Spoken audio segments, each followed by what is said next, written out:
over the next decade, 2 decades, it is expected that there will be $150 billion worth of oil and gas extracted off your coast. It's an extraordinary figure, but think of it in practical terms.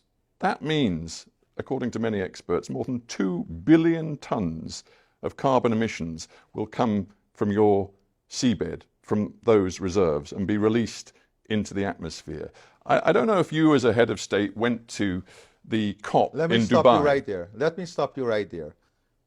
Do you know that Guyana has a forest forever that is the size of England and Scotland combined?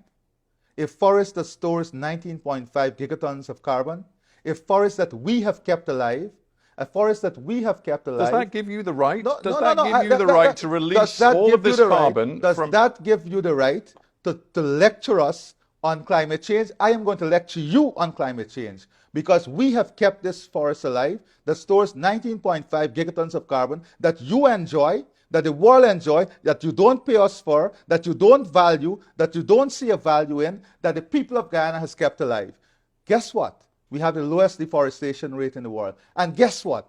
Even with our greatest exploration of the oil and gas resource we have now, we will still be net zero. Guyana will still be net zero. Isn't there a cynicism here in Georgetown, best expressed by your vice president, who said recently, because there is this climate change imperative to decarbonize, our policy is to get as much oil out of the ground as quickly as possible. Now, he said, that's harsh for those who think that you should be environmentally sound, but that is the reality of it. Those were very honest words from your vice president. And that is what we are, honest. We are practical. So you're rushing to get this oil out before any deal is done, to quote Dubai COP, to transition away from oil and gas. You can say we are rushing, but we are very practical. We have this natural resource, and we are going to aggressively pursue this natural resource because we have to develop our country.